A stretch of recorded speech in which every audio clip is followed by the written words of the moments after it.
And welcome back to the Cover 3 podcast here on CBS Sports. That's Danny Cannell. That's Bud Elliott. That's Tom Fornelli. I'm Chip Patterson. Big Ten East in the books. Indiana fans, your king Danny Cannell stood for you. So make sure that if you haven't gotten to check that out, it's cool. There's sort of two ways that you could look at this, right? Either you are a fan of a team in the Big Ten East, or maybe you want to also know about your opponent. So one of the things that's cool about this spring gleaning is that, yes, we are going to give you our thoughts on your team, but also it's a good way to sort of get a survey of the landscape, look around, see what your division foes, what your cross division foes, see what's going on with them. So Big Ten East already posted. Make sure you go download that wherever you get your podcasts, Apple Podcast, Spotify, follow and stream us there. Of course, youtube.com/cover3 for all the goods. Today, we move along to the Big Ten West, and we will begin with the defending Big Ten West champs. Okay, all right, I'm gonna do it. I know I did after the call out. After the call out, I'm shook. All right, so we're gonna start with the Northwestern Wildcats, and deserving because they went 7-2 overall, 6-1 in all their Big Ten action. We got to see this Wildcats team be a little bit frisky in that Big Ten championship game. It was kind of exciting, but we got a lot of exit from this squad. The turnover is pretty significant, including the defensive coordinator that had been there for a long time and really helped build up that group. Only 4 starters back on the defensive side. Offense losing a ton too. It's so cool because at Northwestern, we've got one of the most exciting young defenders in the entire country in Brandon Joseph. Dude is an absolute stud. But we also have to replace a lot of those, I guess I'd call them, like, not to co-opt the Memphis Grizzlies, but a lot of grit, a lot of grindy kind of guys that need to turn over. Real test of the program. So on the offensive side, Ryan Helinski shows up. I've kind of sold my Hunter Johnson stock, but if we've got any boots on the ground that believe that, he can recapture something that made him a highly rated quarterback when he originally signed with Clemson. But what I saw from Hunter Johnson so far suggests that this should be a job that Helinski can win. But I mean, you got to get playmakers at receiver. You got to be able to find ways to generate some offense. I know that Pat Fitzgerald wants to win every daggum game 21-17, but with all of the turnover on the defensive side, I think Northwestern needs to be able to find some offense. So as Jim O'Neill shows up to take the DC job from Mike Hankwitz, are we expecting this to be, because Northwestern's got 2 Big Ten West titles, but then it's also got like some bottom out that follows right after it. My big question is, as we're looking across the depth chart, as we're looking across the roster, trying to get our hands around the Northwestern Wildcats, do we assume that this is the drop-off season? Can I start with a stat? Sure. And then I want to throw it to Tom because I know he knows his team well. So I used Draft Finder, which we get through CBS for like Stat Reference or Pro Football Reference or whatever it is. Whatever they're calling it now. Yeah. Northwestern has never, as far as I could tell, had 2 picks in the top 35, right? This year, a lot of these mock drafts are projecting them to potentially have 2 first rounders and definitely, a first rounder and a second rounder. Like, they've not even had a top 35. They haven't even had a top 35 pick period since 2005. Now they might have 2 in the same draft. I just think it's important to state, like, we're going to talk about how much they lose and how they're a zoom out team. If like my term, if you have to zoom out a whole bunch on the graphic you made, because they stand out so damn much compared to their competition as far as the experience they bring back. But they also don't typically lose difference makers like this, because Northwestern does not produce high level NFL talent like this. So this is not a normal, situation. And I think this is a team that normally wins based on not making mistakes and being experienced and having a lot of guys who are 4th and 5th year dudes. In fact, this is the first time that the DB they're losing, they've never had a guy go 3 and out at Northwestern. This is the first time under Pat Fitzgerald that it's happening. So, like, this is some circumstances that are just a little bit weird. I fell down that rabbit hole this morning, and I'll throw it to Tom. I will say one of the 2 players that is gone and will be a first-round pick did not play last year. He opted out of the season. So Slater didn't play last year. So losing him is huge, I think. But I thought losing him was huge before last season too, and it didn't really have a huge impact on him. I do think that this is going to be a very interesting spring, and it's going to be a very interesting, I don't know if test is the right word, but it could be a test of the program that Pat Fitzgerald has built, because like you were just going over, but they're losing a lot of key players, and it's the kind of talent that they haven't really had. They've had NFL draft picks in recent years, but they don't have guys who are projected in the first round. And it's like, I did my mock yesterday, and I had Slater in the top 10. And I had Greg Newsome going, I think at 19 or 18, somewhere in that range. So they're two very good players.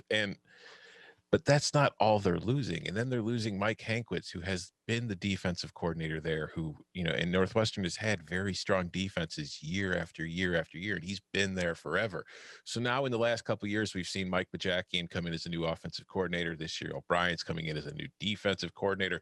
There's a whole lot of change on the roster as far as key players moving on. You're going to have a new athletic director, as Jim Phillips, the athletic director at Northwestern, has moved on to take over the commissioner job in the ACC. So like there's a lot going on at Northwestern this offseason that they're not used to dealing with, and there's a lot of change and a lot of transition. And I don't think we're going to see Northwestern crater, but we've seen in years prior where this is a program that will cycle up for a year, win 10 games, win a division, or come close to winning the division. And then maybe the next year they drop back more in that 6-6, 7-5 range, and then they cycle back up. So I wouldn't be surprised to see this team take a step back just based on a combination of everything that they're losing and looking around the rest of the division and seeing what some of the teams are getting back, including Wisconsin we'll get to later, but Wisconsin's got a ton coming back. So I feel like that's going to be a good thing for them. So I think we're going to see a step backward. I think a division title is probably not in the cards this year, but then again, it is Northwestern and they do tend to overdo the expectations. So for me this spring, I think it's just about getting to know the new defense, new defensive scheme, seeing if it's really going to be that drastic of a change from what they were doing. I'm assuming not. I think that Pat Fitzgerald is probably looking for somebody who could, do similar things. So there's not a big change.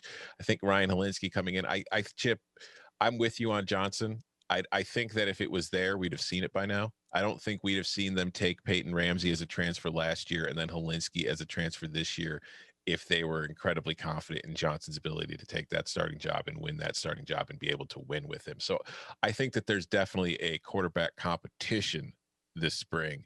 I just don't know how open that competition truly is. I think Helinski's there to be the starter in 2021. I'm with you on Helinski, especially seeing what you saw from him his freshman season at South Carolina. And then, Bobo comes in, brings his guy with him who knows the system in Colin Hill at South Carolina. It's one of those transfers where you're like, okay, it just makes sense. He's going to play for, he's going to look for an opportunity to play. I think he steps in and plays. The defensive side of the coordinator switch, it's kind of one of those deals where you've got the head coach with defensive-minded, playing career, defensive-minded coach where you're not as concerned because he'll kind of be more involved with that. And Pat Fitzgerald, I think this is a program, though, not only the couple first-round picks, but having up to 7 potential draft picks overall in this year's draft speaks to the better job they're doing of evaluating and developing talent. So I think I think it used to be kind of Wisconsin we'd overlook in the Big Ten. I think no one's overlooking Northwestern in the Big Ten as a whole, but in the West, when you see division winners picked every single season, I don't think many people are going to pick Northwestern. And I wouldn't either this year, except I wouldn't be really shocked if late in the season they're in the mix. But I think this is sort of, and we'll get to Wisconsin in a little bit. It feels like this is kind of their year, but I think it's a testament to Pat Fitzgerald and the job that he's done building up, a consistent winner. I mean, it's really a phenomenal. I think he's one of the top coaches in the game today at one of the tougher places to win.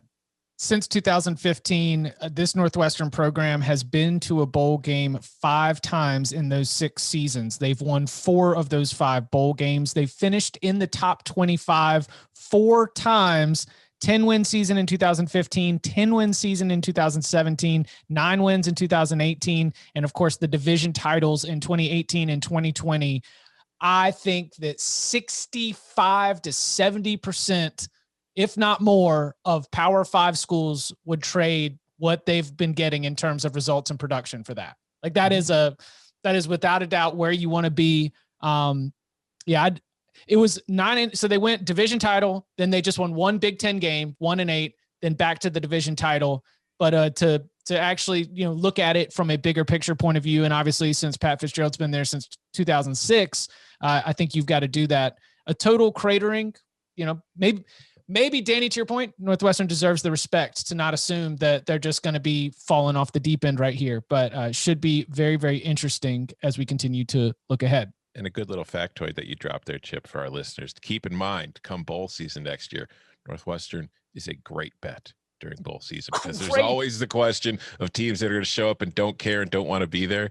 Northwestern always wants to be there. And they are consistently beating their season win totals, like not like 80%, but like that Fitzgerald routinely outperforms that. I had to do our projecting the season win totals for 24/7. And my number said 5. And I'm like, oh, hell no. Like I'm bumping this up like at least a half win, like to set the Vegas odds. But I do have some real concerns, right? I'm not sold on Ryan Hilinski. I don't think Hunter Johnson can play. And Peyton Ramsey wasn't even good last year, right? If you look at his adjusted yards per attempt, it's 5, like 5.0. And yesterday on the Big Ten East show, we spoke about you kind of got to throw out that first game for Maryland, right? Because they didn't hit. It looked like the team didn't prepare at all, and the rest of their results were drastically different. You kind of got to do the same thing, guys, for Northwestern, because they were the team that Maryland played. Their point totals, they dropped 43 on Maryland. We're like, oh my God, Mike Bajeki in this offense, right? Like, wow. Next games, 21, 21, 27, 17, 20, 28, 10, and then the bowl game. So like 93rd in SP plus offense. And if this team doesn't have the talent advantage, they usually have the experience advantage, but now they don't. They're the least experienced team in the Big Ten by a lot. And so that concerns me. It's like, okay, wait, like it's almost like when Wake Forest has those really young teams. Like, okay, this is not maybe a bet on year for them, but it still scares me to not take them to make a bowl game. Yeah, they had a serious lack of explosiveness in that offense. And I know that one of the kids that they've got coming in, a freshman, he was a high 3-star or low 4-star, but a receiver out of Alabama, Jordan Mosley, with track speed. They're hoping that he's able to play this year to get on the field, because they could really use that speed, because first of all, they lose a ton at receiver. Most of the leading receivers are gone. But I just think that he's the kind of playmaker that they were sorely lacking on offense. So they're hoping he can get in there and be ready to play this fall and play a big role.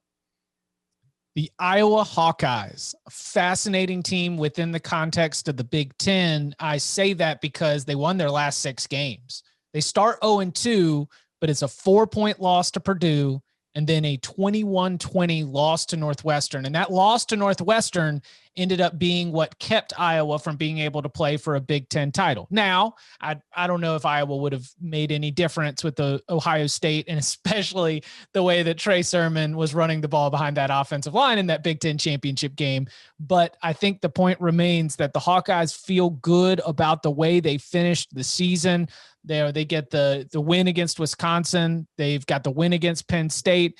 And so we look at the Hawkeyes as though they've got a little bit of, a little bit of juice, a little bit of reasons to hang on to, like, hey, let's go make a run at the Big Ten West title. Now, some new faces, particularly because we're losing Chauncey Golston. We're losing Davion Nixon. I mean, we're losing elite defensive linemen.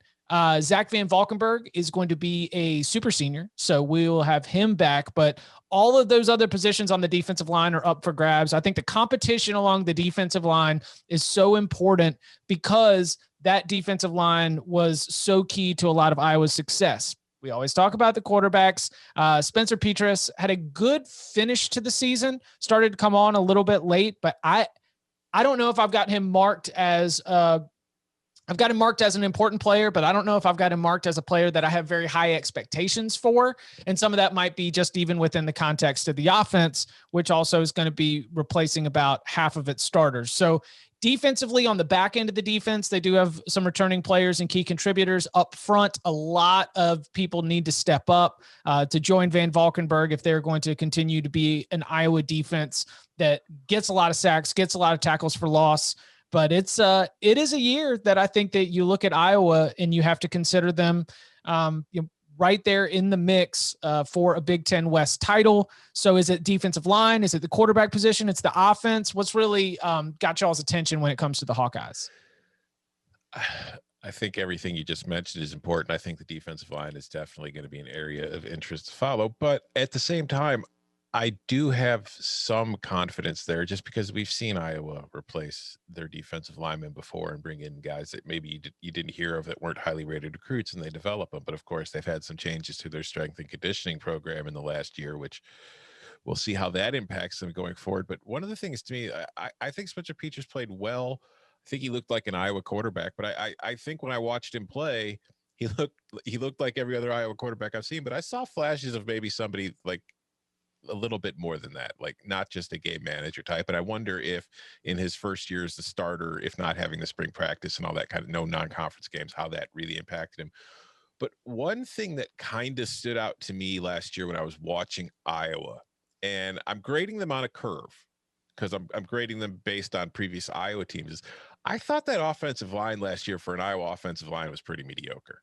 Like, it wasn't, I don't think it was a bad offensive line. I think it was probably still one of the top half of the Big Ten, and it was probably still about, the top half of the country. It's just from what I'm typically used to seeing from an Iowa offensive line, it's just typically sending, like this had first round draft picks in recent years and is continuously sending guys to the NFL. And I think Alaric Jackson will probably be an NFL draft pick this year too from that line. But it just overall, the unit to me did not seem as strong. I think it really hurt them in their run game. I think that really hurt their offense. They weren't really able to get a ton of push, I thought, up front most of the time. And I think that's going to be a key thing too, because I feel like just the way that Iowa plays, if their offensive line isn't winning the battle most of the time and getting push off the ball in the run game and, pass protection, of course. But I just think if they're not out physicaling their opponent, and at times last year I thought they were being out physicaled, it's hard for Iowa to win the way Iowa intends to play. So for me, that's going to be something, an area of interest for me watching the Hawkeyes this spring. If I'm paying attention to practice, I want to see that offensive line. We've got some young, inexperienced guys on the defensive line. I want to see my OL knocking those dudes on their ass. I think there's some numbers to really support what Tom's saying here too. I was digging on it as you said that. I mean, their top rusher, Tyler Goodson, was stuffed 22% of the time. Yeah. That's not Iowa, right? I'm a little bit concerned about Spencer Petras, to be honest. And the main thing I'm concerned about is the big misses, right? And I don't love some of the Sports Info Solution stats we get. Like, I don't know who's doing the grading, but I think they're generally probably better than not, right? 68% catchable balls. Flip that. That's 32% uncatchable balls. That's a really high rate, man. Like that's just me a guy that has some really bad misses. He's got to get it somewhere in the vicinity. And especially this year, because I have major concerns about what the Hawkeyes lose at the receiver position, right? They lose Smith-Marset. They lose Brandon Smith. Those guys had 48 catches. The rest of their receivers combined had 33. So when they're losing more than half of their catches, a really good chunk of their yards, that's concerning about where this passing offense is going. That's kind of my main thing here. I love what Tom said about the quarterbacks. Like he does. Spencer Petras does just look like an Iowa quarterback. Mm-hmm. And it's so, but like, I think that can be a knock, but it can also be a good thing. Like they've won with very Big Ten kind of style quarterbacks. They very clearly have an identity of what they want to be. I thought this year that it was a rough offseason for Iowa, right? There were all the allegations against Kirk Ferentz and his staff. Chris Doyle, gets fired. They have, they oust him. But I do think one thing that I think would be concerning is Chris Doyle, love him or hate him or, whatever he did was awful, got a lot of guys to peak performance, and that's the strength coach, I think, is one of the most underrated positions on college football coaching staffs. I mean, go ask Urban Meyer about what he thinks about the coaching, the strength and conditioning coach. I mean, you're talking about players at the most critical time of their lives. When you go to college, that's when you're maturing and you can develop players into NFL type talents. And Iowa has been a place that consistently churned out really, really good college offensive linemen, in some cases, NFL offensive linemen. So I do wonder, like, the job of replacing Chris Doyle, how that's going, and if that was a reason why the offensive line wasn't as good. Now, in one season, probably not enough time for that drop off to occur, maybe just youth and experience. But I was actually really impressed with Iowa's job, because after 0-2, you're thinking this season could go one of two different ways. And I actually thought it was going to go completely downhill. But then for them to kind of keep continuing back and to win out, I thought was really impressive. So I think the season will be interesting. I think the identity thing is great because you know what you are, you know what you want to be. But I still think it's Wisconsin here. Like, I still think with the talent returning, and I think Iowa's always going to be right in the mix, and they'll probably be there again. But I just don't think this is their year. There have been some legendary two-sport athletes at Florida State. Deion Sanders, Charlie Ward, and that's just to name a few. Oh, yeah, and our very own Danny Cannell. Oh, yeah, and Jameis Winston is another Seminole drafted in two sports, and he spoke about his passion for both football and baseball on this week's episode of All Things Covered with Patrick Peterson and Bryant McFadden. During their hour-long conversation, Jameis also discusses why he picked FSU over Alabama and Auburn, why the 2013 FSU title team gets overlooked, and the best college quarterbacks of this century. Follow All Things Covered wherever you find this podcast. That's All Things Covered with Patrick Peterson and Brian McFadden. Go check out their hour-long discussion with Jameis Winston when you finish listening to this. The Wisconsin Badgers, 4-3 last season. Wild season, right? Come out Friday night, first Big Ten game. Graham Mertz is cooking. I mean, we're looking to pass. We're slinging it around. Holy cow, what's going on here? And then Graham Mertz tests positive for COVID-19. And then we got to put the program on pause. I mean, when we talk about programs that were disjointed in the season and dealing with player availability issues, in the Big Ten, we seem to see some of our most dramatic instances of that, particularly as they tried to play 9 games in 9 weeks with no room for any kind of rescheduling. Well, that 3-3 Big Ten schedule for Wisconsin certainly was a big part of it. Now, from that group, they bring back 15 starters, 7 on offense, 8 on defense, and Graham Mertz is the story of the offense, right? Like, we feel like if Paul Chryst, former Wisconsin offensive coordinator, Joe Rudolph, the quarterback's coach and offensive coordinator, that when they put that out there on display in the opener, it's almost like this is what we would like to do. This is, when we've got a player with the tools, this is something that we would like to flex to really be able to bring some balance, not just as a ground and pound offense. Defensively, I think that you can't say losing Isaiah Loudermilk doesn't matter, or, Garrett Rand. Like, these are good players. These are really good players. But I kind of feel like we've got some of this same like program checklist kind of development where, because you've proven it year after year, you bring back a lot of starters, you've got great coaching, and the program development's been there. I kind of think that defensively they're going to be up.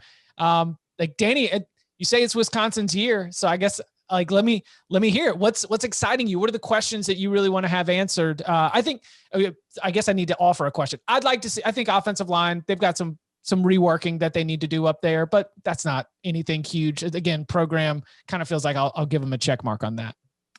I totally agree. I think with the way the defense has improved under Leonard on the defensive side of the ball has been phenomenal. I think they fly around. I think they're physical. I think they're a physical attacking style of defense.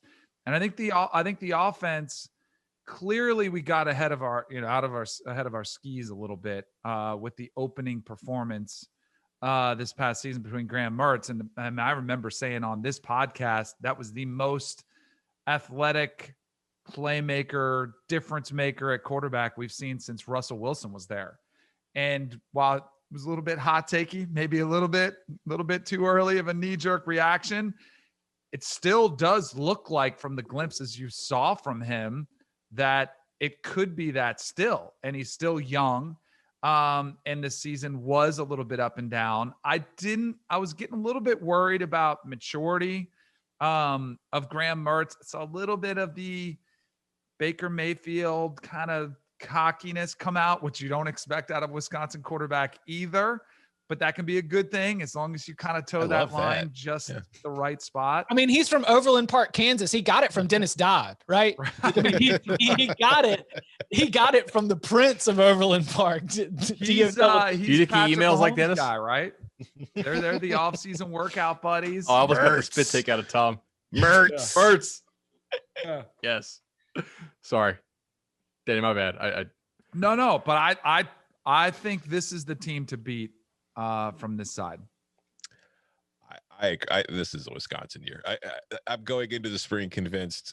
When we get to the fall and we're making our predictions, I'm going to be picking Wisconsin. Nothing's going to be getting me off of Wisconsin because I think that 2020 was a Wisconsin year, and I think that Wisconsin's season got completely upended by COVID. And I don't think Graham Mertz was the kid we saw in the Illinois game.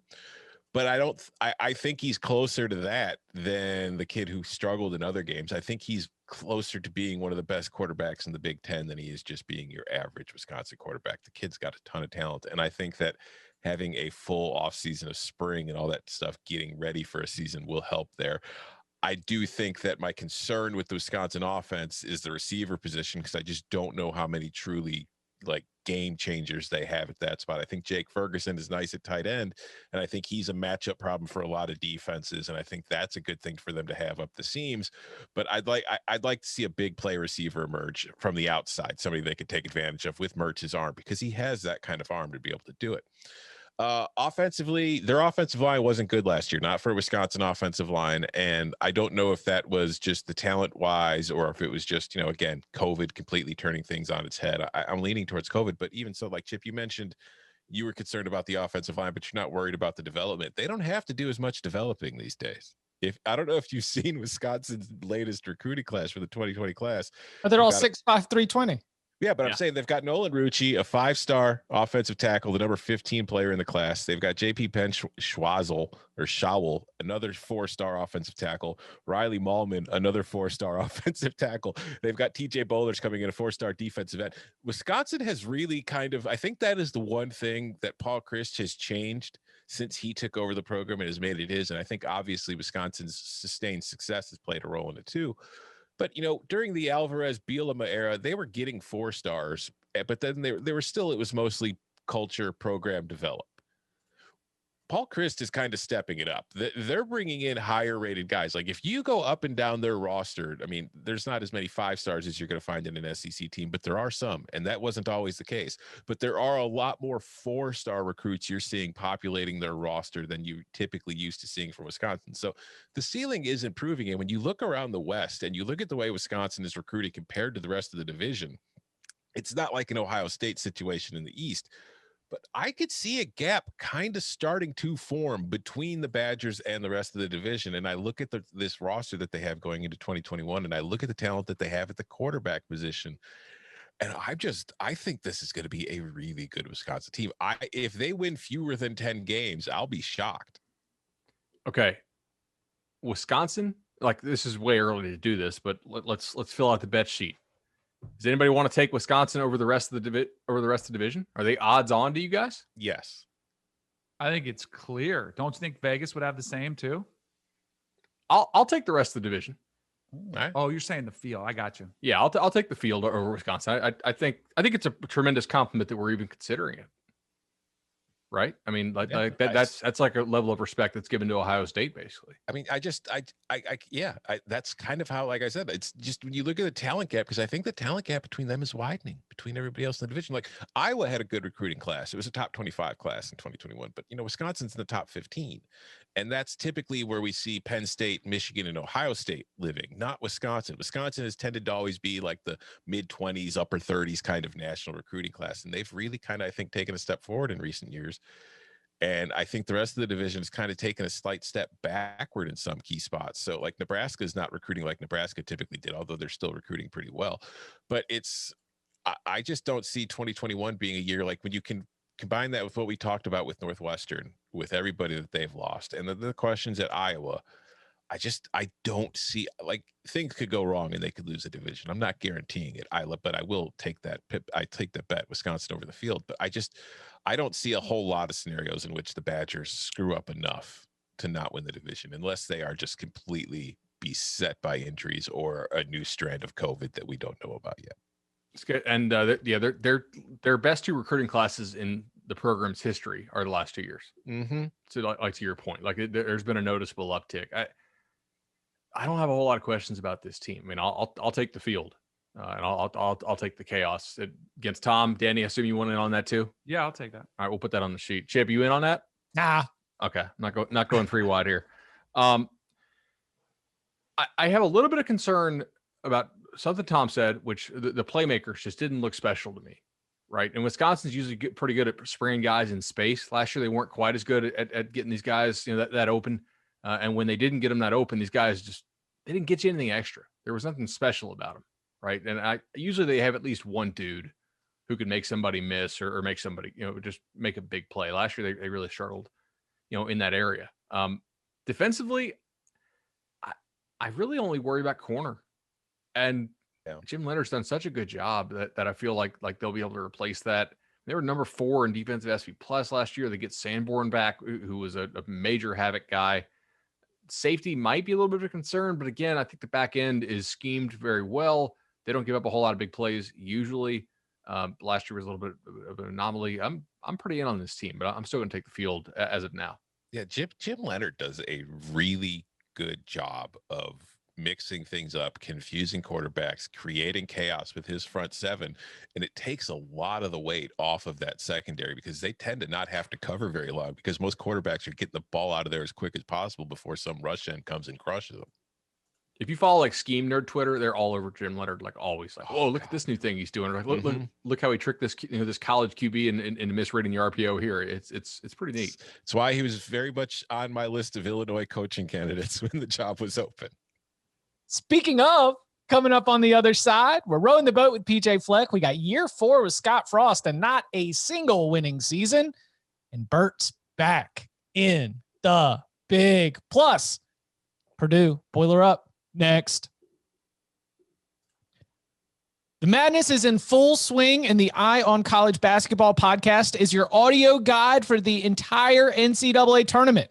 Gary Parrish and Matt Norlander will continue to provide breakdowns and daily recaps as we enter the second weekend of the tourney. If you want the best March Madness analysis, follow the Eye on College Basketball podcast wherever you get Cover 3.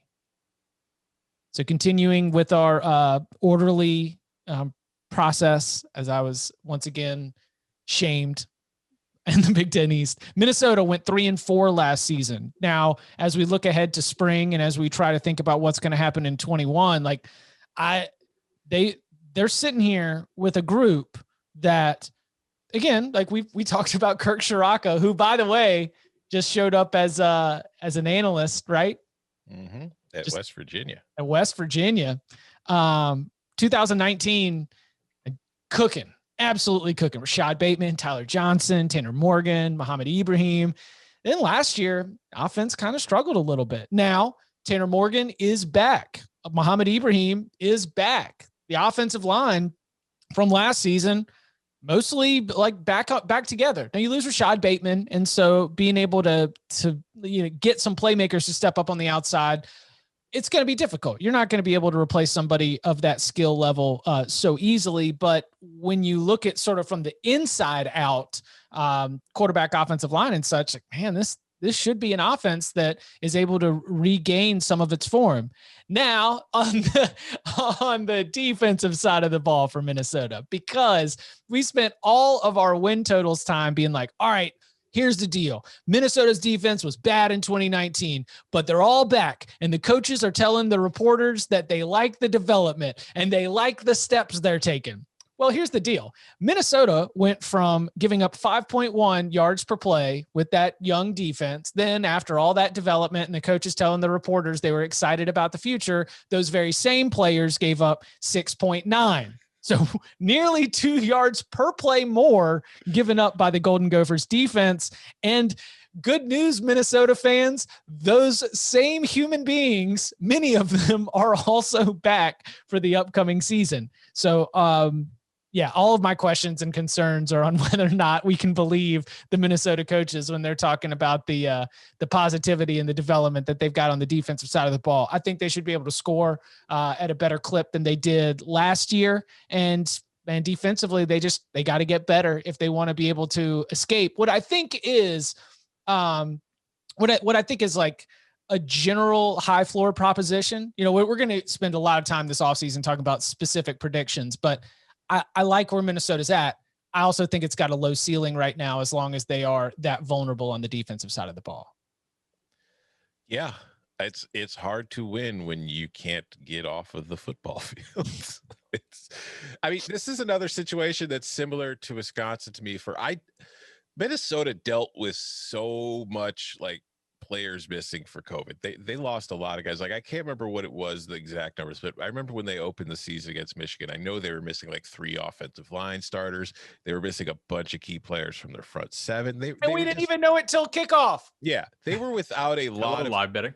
Yeah, they were without a lot of key players in key situations that kind of made it hard to really, like, those numbers are awful, but I don't know how accurate they are of a depiction of the actual talent on that team if it's at full strength last year. And I feel like the same way on offensively, but I don't know. Because of that, it's really hard for me to get a good read on this Gophers team, because I was really high on it going into last season before the crap hit the fan and everything blew apart. But this year, I'm just kind of in I don't know. I worry about replacing Rashad Bateman, who I still think had somewhat of a down season last year, but I don't really put that on him as much as everything that was going on around him. And I think that is not an easy person to replace. I know Chris Ottman-Bell is there. He will step up and play a larger role, but I like Chris Ottman-Bell. I don't know if I like him as much as I liked Rashad Bateman. So there's going to be an impact. I think they're going to be able to run the ball because they were able to run the ball last year, and PJ Fleck teams tend to always be able to run the ball, and Mohamed Ibrahim had a big season for them last year. So I don't think that's going to change. So I think offensively, they're still going to be solid. I still think the question is on defense, any improvement there. They do have one kid on the defensive line, Boye Mafe, who I absolutely love. He's one of my favorite players in the country to watch. He's just kind of like a freak athlete at the defensive end position. I think that's a good start. I think he needs to take a step forward and play a bigger role in that defense and have larger impact. And if he does, I think that will help the rest of the defense overall. So that's one thing I'm going to be watching this spring.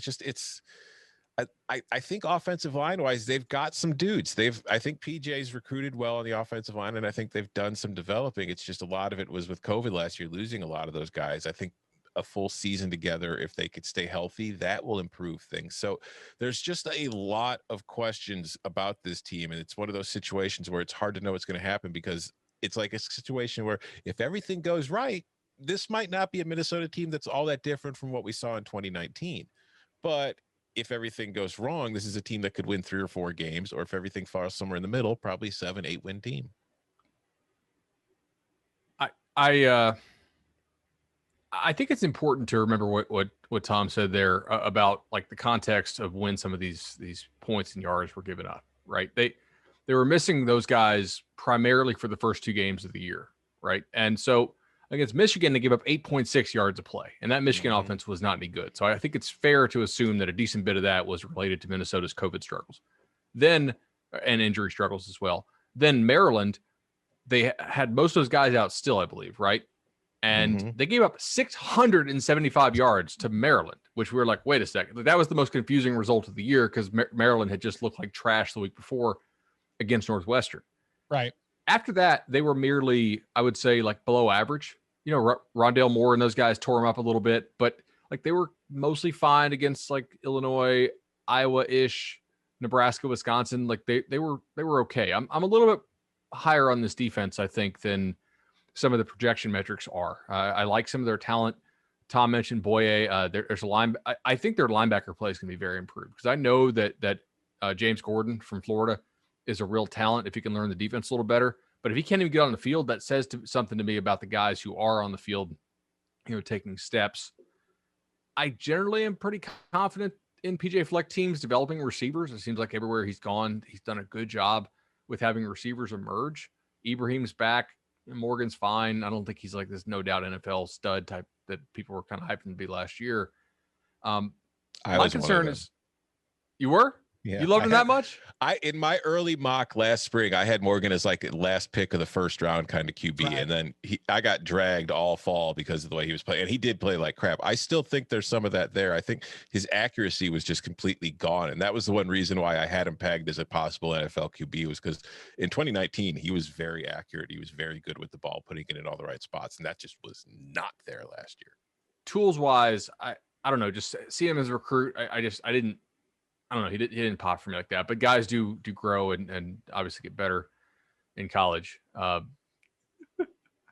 As somebody is about to assassinate Chip, it looks like. No, this is Adam. He's the appraiser. Got it. Nice. So my real concern here is Mike Sanford. I thought it was an odd choice to replace Soraka, and his track record of offenses is really not very good. He keeps bouncing around and getting jobs, and maybe I'll look like a dummy for this statement, but I don't get it. So isn't he a Mike Sanford Jr.? Yeah, I think so. Like there's a lot of pieces here, man. They think this whole offensive line is going to be like very good. A couple of these guys are going to be NFL guys. This is sort of a now or never year for Sanford, I think. So what I think I hear you guys all saying, because I watch a lot of crew during the Olympics, and when you see those crew teams rowing, if there's like one little guy who's off, it just throws them down. But if everybody's rowing the boat the same way, they get it all in sync, then they get going. I think that's what I hear you guys saying, and I see why. I think this team is one of those, I'm more along the lines with Tom, like I don't know what I'm going to get. I am concerned because Rashad Bateman, and studying some film for him for draft lead up, like the dude is a baller. He's one of, like, we're always looking around at different teams and we're like, man, who's going to be the guy? You didn't have to look very far. When you popped on the tape in Minnesota, you saw Rashad Bateman stick out, and that, and every defensive coordinator does too. So when they're watching, they're starting to adjust things, and it starts to open up other opportunities. And it also makes it a heck of a lot easier for Tanner Morgan to have as much success as he did 2 years ago. And Rashad Bateman still had a pretty good season this year. Tanner Morgan did not, but I think they just got exposed a little bit more because their defense was so bad. I mean, remember when we thought Michigan, like, oh, Joe Milton looks great. Like, man, maybe this is Harbaugh's year. And it was because they beat Minnesota, and then we couldn't have been more wrong. And I think Chip summed it up too. It's like that dilemma of that returning starter stat, which we all reference, and I think we should, but it's the age-old debate. Well, what if those starters weren't any good? You know, and that's the defensive side of the ball for Minnesota. So I feel like I don't know, like in their development. I covered Sanford when he was at Western Kentucky, and that was a disaster. Like, you talk about a disaster as the head coach when he was there. It was not pretty. So I'm a little bit tentative too about the offense and just trusting Tanner Morgan to get on track. But, you know, there is some experience returning if they can get back. I just, like, this would probably, if I'm all in on Wisconsin winning the division, I'm probably looking at Iowa as the next best contender. And then Minnesota might be in that third best kind of spot, like, maybe. But I could also see it being another subpar season too. The Nebraska Cornhuskers, 3-5 last season. I mentioned it before the break. This is year 4 for Scott Frost, and we have not had a winning season. This is year 4 for Adrian Martinez. And after people put him top 10 on the Heisman odds board going into his sophomore year, boy, we haven't really even seen it. And last year, when they started doing that whole, we're going to run Adrian Martinez and Luke McCaffrey kind of game going, well, Luke McCaffrey's gone. And it is this Nebraska offense. I was trying to break it down, and they get a lot of yards. They're just not very efficient. They're not really good at punching it in. They're not really good at turning it into points. Scott Frost lit it up at UCF. He was from the offensive staff at Oregon. Yeah, we've looked at, again, Adrian Martinez as somebody that could be a real difference maker. Wandale Robinson's gone. Man, we didn't get JD Spielman. I mean, this Cornhuskers team, I look at them this spring and I am looking for hope. And honestly, like I wrote a a little like spring questions piece for CBSSports.com. And I gave a whole item. I was like, yo, can I get a vibe check? Can I see how are Nebraska fans feeling? Like, this is the passionate fan base that sells out the stadium when you can have full fans in the stadium, but like sells out the stadium no matter what's going on. Man, yeah, I don't see a lot of hope. I'm looking for things to hold on to right now for Nebraska football, because it seems to be a team that is floundering in like not even thoroughly the middle, but like the lower middle of the Big Ten. I see signs for hope. The problem is there are still very dark clouds hovering above them, because if you watch this team last year, one of the problems I felt that they had in the first few years of the Frost area, defensively, they were getting killed up front. They could not stop the run. Teams were running all over them. Last year, they made significant improvement against the run. They did a much better job, and I feel like they were heading in the right direction. And they've got a lot of players coming back from that defense this year. I think that the next step is to get a better pass rush and create a little more chaos, because they weren't very disruptive. They were able to limit you as far as keeping in big plays. I think from what I saw against the run, they did a much better job of that, but they still have work to do. The offensive line, I didn't think was that bad last year. I thought a lot of the problems that they had on offense were the quarterback position. I don't know that the quarterback position has improved at all going into 2021. I don't think the offense improves by losing Rondale Robinson. So it's like for every step forward I see, there's a couple step backs and a couple other areas of concern. And then just if we don't even look at the roster, and this is more of a season preview than a spring thing, but just like if you look at their 2021 schedule, they've got a non-conference game at Oklahoma. Their draw from the East is at Michigan State, Michigan, and Ohio State. They get Wisconsin on the road. They get Minnesota on the road. I look at this situation for Nebraska where I think that this team is going to be better this year, but I just think there's too many flaws, and that schedule is somewhat of a monster. And I'm just like, man, they might be better and still be 5-7, and everybody might still want Scott Frost fired. I could see that. I think there's some reasons for optimism here, but there's also quite a few reasons for pessimism.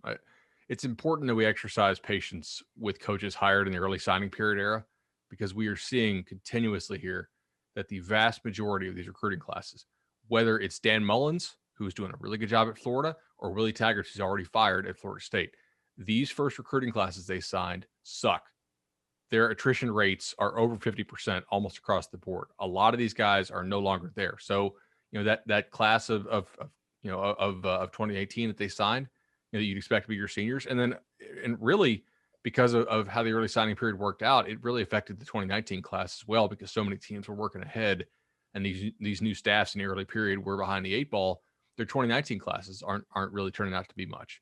Nebraska took a lot of chances on kids from Florida and the Southeast that other schools in the Southeast had real questions about, either character-wise or academically, right? And if it worked out, great. But if it didn't, and a lot of those dudes lasted a semester, 2 semesters, 3 semesters, and they bounced. So I think their level of talent on this team athletically does not reflect what they signed on signing day, because a lot of those guys who were the better athletes in those classes are no longer there. Or hell, sometimes they didn't qualify at all. So I think you have that issue to deal with. Wandale is a huge problem. I mean, he was their best offensive player by a mile. He actually had more catches than all of their other starters combined and as many targets as their top 3 other guys combined. Now, they bring in some good transfers. I think Samari Toure from Montana is somebody who's a pretty proven receiver. Oliver Martin from Iowa, we'll see. They just couldn't hit explosive plays last year at all. Man, they were 123rd in passing explosiveness. That's pretty bad. But defensively, I feel like I think they could take a step forward defensively. Like we talk about Scott Frost and why his offenses aren't killing it. But defensively, I think there's some stuff here. I think their linebackers will be better. They had a pretty decent defensive line last year at times, and it should have more depth this year. Last year, they got a little bit lucky with staying super healthy. I think they'll have better depth there this year. I think they could take a step forward, be pretty good along both lines of scrimmage, and they could have a winning record. I don't think it's that crazy. Defense has been steadily improving. 5.96 yards per play in 2019 versus the Big Ten. Cut that down to 5.46 in 20. 9 starters back, as you mentioned. I have concerns about Adrian Martinez, clearly, but like it's more of a like you remember the Chris Ricks era at Florida State, where he was a 4-year starter and just never really saw improvement and kind of just held the program where it was, kind of held it down. I feel like that's what's happening here. You can't pin it all on one position, but it is the most important position of the game. And I actually remember the game. What game was it where the McCaffrey came in and like looked like a little bit of a spark? But then when Adrian Martinez decides to come back, Luke McCaffrey decides to bounce. And then you're like, all right, well, what other options are there? And it kind of looks like it's going to be another year of Adrian Martinez. Like, I just think it's going to be more the same for Scott Frost. And then it was interesting. Was it Tom? It was you that said everyone wants Scott Frost fired again. I think there's very much a split fraction in Lincoln, because you've got the tried and true Big Red, we go every week, we support him, our guys, he's one of our guys, and probably they're in the crew that probably were really faithful and said, let's even give him an extension, which still kind of boggles my mind why that happened. But then there's probably another vocal faction. It's a weird spot, and they're living in the 90s and thinking we can recapture some of that magic. You talk about tough places to recruit, like, it's actually pretty impressive. You could go down to Florida and get some players to go to Lincoln from there. But I don't know. I remember talking to some Big Ten fans and saying, hey, when was a realistic expectation of when Nebraska could compete for, back in the glory days? Well, let's just say Big Ten championships. And I said, well, obviously, I think Ohio State owns the conference. I don't know if that's going to happen anytime soon, if at all, unless Ohio State had a massive setback.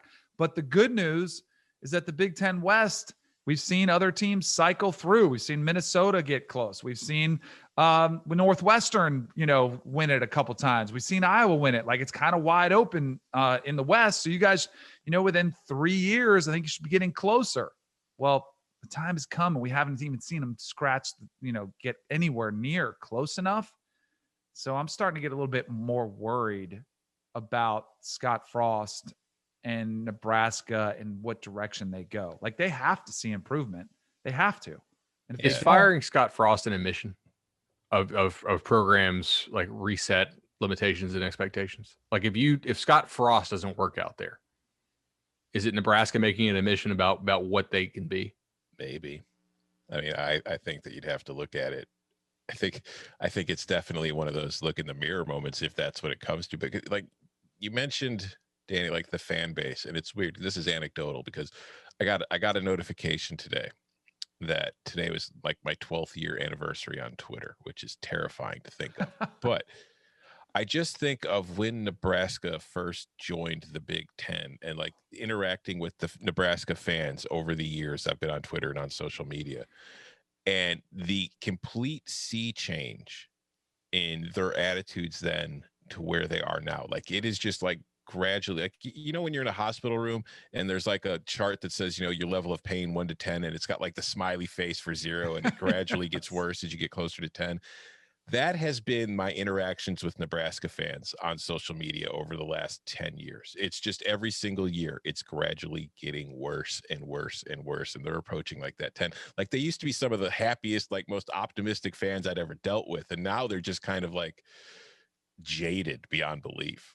So this, like, single results, I think in college football do matter, like for fans, like being able to just have one really good win. That is something that like fans can hang on to. It doesn't always like change your program, but in the last 3 years, since the East-West split, 3 teams have won the Big Ten West. It's Wisconsin, it's Northwestern, it's Iowa. Those 3 teams have Big Ten West titles. 3 other teams in the Scott Frost era have top 10 wins. That would be Minnesota, Purdue, and Illinois. Nebraska in the Scott Frost era does not have a top 10 win, does not have a Big Ten West title. Like even like Illinois, Purdue, Minnesota, like, no, you're not up there in that top tier, but you at least get that one game a year that's like, ooh, we can play with anybody. What's Nebraska's best win? I don't know. Like, Remember they almost beat Ohio State. Yeah, they had a close game with Ohio State. I think that's the biggest win of the Scott Frost era. And that was in year one. And it was almost beating Ohio State. I mean, I think Scott Frost, in terms of the fan base, in terms of the sort of like anecdotal feeling vibes, like just get one really good win. I think that it would at least be a big thing to change sort of the way the conversation goes. All right. Purdue 2-4. Here's an interesting pitch about Purdue. So Jeff Brohm comes in, and you get obviously they have that top 10 win, the win against Ohio State back in 2018. So you get the win against Ohio State. Rondale Moore is one of college football's biggest stars. I feel like I'm looking at this. I'm looking at an offense that has let's see. We got Jack Plummer, Aiden O'Connell, Austin Burton. Like, I guess none of those jump out to me as like, boom, difference maker. Let's go. So we're watching this quarterback competition. We're watching to see what kind of skill position talent you can get. No one's going to replace Rondale Moore at all, but what is it going to matter? Like, who is going to matter in terms of winning those jobs and being a real difference maker? We've got a new coordinator on the defensive side of the ball. I feel like this is a big time reset year for the Purdue Boilermakers. So I'm coming in with a ton of questions about that group. Yeah. And it's strange because I thought like it wasn't good. Don't get me wrong, but I thought like last year's Purdue defense might've been the best defense I'd seen Purdue play in the Brohm era. So I mean, George Karlaftis is awesome. Like, yeah, and he's back. Like, he's going to be one of the best defensive linemen in the entire Big Ten. Yeah. And I think that kind of covers up a lot of flaws. I still think that defense has a lot of question marks, and you see like the way that Purdue hit the transfer market this offseason. Like, that's something Brohm has done. Like, when he first got there, they brought in a ton of transfers on defense, and it wasn't a good defense, but it wasn't horrible. And I think they're kind of trying to take that approach again this year. They brought in CJ McWilliams from Florida. They brought in Joseph Anderson, a defensive end from South Carolina, Octavius Brothers, a linebacker from Auburn. And I think that they're hoping they can help fill some holes behind Karlaftis to round it out. But we've seen it's like playing the transfer portal roulette can be kind of a problem for you if you would get too heavily reliant on it and you're not developing your own guys defensively. And I do think that Purdue needs to take a step forward on that side of the ball if it's really going to compete in the West. But on the offensive side of the ball, just get the ball into David Bell's hands as much as possible and get the hell out of the way. I think that should be route one. And then also that offensive line I think the Big Ten West offensive lines were generally pretty mediocre to bad last year, and Purdue was the worst by a long shot. That offensive line was very bad last year, and one of their best players, Grant Hermans, was their left tackle, probably the best guy on that line. He's gone. So that's going to be interesting to me because they couldn't run the ball to save their lives. They weren't getting any kind of real push. It was a nightmare for them on offense. It's like their offense really was just throw it up to David Bell, let him go into triple coverage over three guys, pull the ball down, and we'll get a first down that way. And, because Rondale Moore was out for most of the season too. And I think that unless the offensive line improves, that's going to be their only real route to success either. And it's hard to win consistently, only relying on one player to do everything for you. So it's a big offseason. I think we need to see some development up front. I think we need to see that defensive line with a lot of new faces likely kind of gel and get into the system and get ready going into the summer and fall. So that way, when the season starts, everybody kind of has their role and knows what they're supposed to do. And we could see some further improvement there just to help out overall, because I do think that improvement on defense raises the floor for Purdue, but it's still all going to come down to the offense. I think this could be a bowl team. Seriously. I mean, looking at these guys, honestly, like Plummer and O'Connell were not that bad. And I think Jeff Brohm is an excellent offensive coach. Rondale Moore didn't play that much last year. I mean, he only had 44 targets. That's just, like, yeah, it sucks to lose a player of his caliber, but you're not losing a ton of production. He only had 270 total yards. So, like, if you factor that in, it's like, yes, it'd be nice to have Rondale Moore, but, like, it's not like they depended on Rondale Moore last year a whole lot. I think the offensive line probably will be better, just with more continuity and hopefully better health. Horvath's not a bad back there. And defensively, I think losing Derek Barnes, who was one of the better linebackers in the Big Ten, is kind of a big deal. But man, other than that, God, like they get everybody back. This is one of those teams where it's like they're very kind of everybody of consequence back, and I think you'll get more snaps out of Karlaftis. I mean, how many sacks did he was out at Kabid last year? How many sacks did he actually have? He did not have a great season as What, far as sacks? production wise. Yeah. I mean, he was like you could see when you were watching Purdue games, the other team's offensive plan was all right. He's going to have 2 guys on him at all times minimum, and we'll see if anybody else there can do anything. And it was effective. And he wasn't on the field that much. I mean, he only rushed, like, assuming this data is right, he only rushed 68 times. Like that actually, like the sack rate, the 3% is actually not that bad. He just needs to stay on the field more, and especially other people can step up maybe if he's getting doubled and tripled like he was, as Tom said. 4 guys trying to play quarterback. That's my biggest concern. That's a massive battle that's going to take place. 3rd defensive coordinator in 3 years. Brad Lambert I talked to him when I covered Marshall, did a few of their games. Really good guy. Had Marshall's defense top in the conference and Conference USA. So I think he's pretty creative. I think he'll come in with a scheme that'll try to create some more havoc for Purdue. I don't know if I could go out there as much with the questions at quarterback. If somebody emerges from there that's pretty good with David Bell, then yeah, I think maybe they could, have some fun, have some success. But I don't know. I don't know if I'm quite as confident, Bud. All right. Wait, you got a response? I think this team, look, their win total over under for Vegas will probably be like 5, but I if it's 4.5, I'm snapping up some overs. The Illinois Fighting Illini. Tom, take it away, Tom. I mean, it's a coaching change, whole new staff. I think that this spring there's, it's not as much a question of the personnel because I think that just about everybody's back. Like if you look at Connolly's production rankings, like they're really low on defense, but Connolly did those before it was announced that Jake Hansen, their leading tackler at linebacker last year, was coming back. And I think that probably changes the calculus a bit on that. And it's just, I think the biggest question for me for Illinois going into on the offensive side of the ball, there's 2, because offensive line, Illinois last year, I feel like in the conference was probably one of the better offensive lines. I don't think it was an elite unit, but I thought they were very good there. And I think that they're losing a couple, like in Kendrick Green, they're losing one of the better parts of their offensive line. He's gone, but everybody else is back. So I think that that'll still be good. I think at quarterback, it'll be interesting to see because I thought Brandon Peters played well enough in the offense that they ran under Rod Smith, which was very much, like kind of the Rich Rod, because that's where Rod Smith came from. He's coached with Rich Rodriguez for his whole career. And it's that kind of spread offense, that run heavy spread. And Brandon Peters isn't a running quarterback. So they kind of modified it a bit. But I think going into what they're probably going to do this year, which is going to be more RPO heavy, but also still very much kind of the big beefy boy that we're used to seeing from Bret Bielema teams over the course of his career.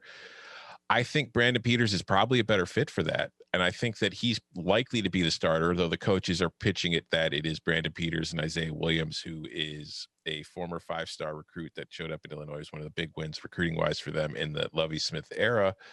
But I think he was a much better fit for the old offense. And I don't know how he's going to fit as a quarterback in this new one. So that's going to be interesting to watch. I think offensively, they lose Josh Imatorbhebhe, who at his pro day the other day, I think he had a 48-inch vertical.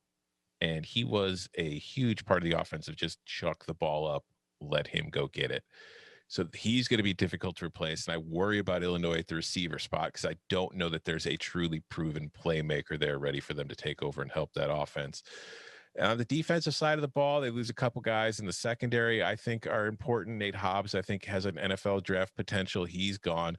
And I'm interested in seeing Marquez Beeson, who was another very highly rated recruit from Texas, who came in, tore his ACL before his freshman season. And then going into last year, you could see that he wasn't still really 100% at the beginning of the year, and he was kind of still learning.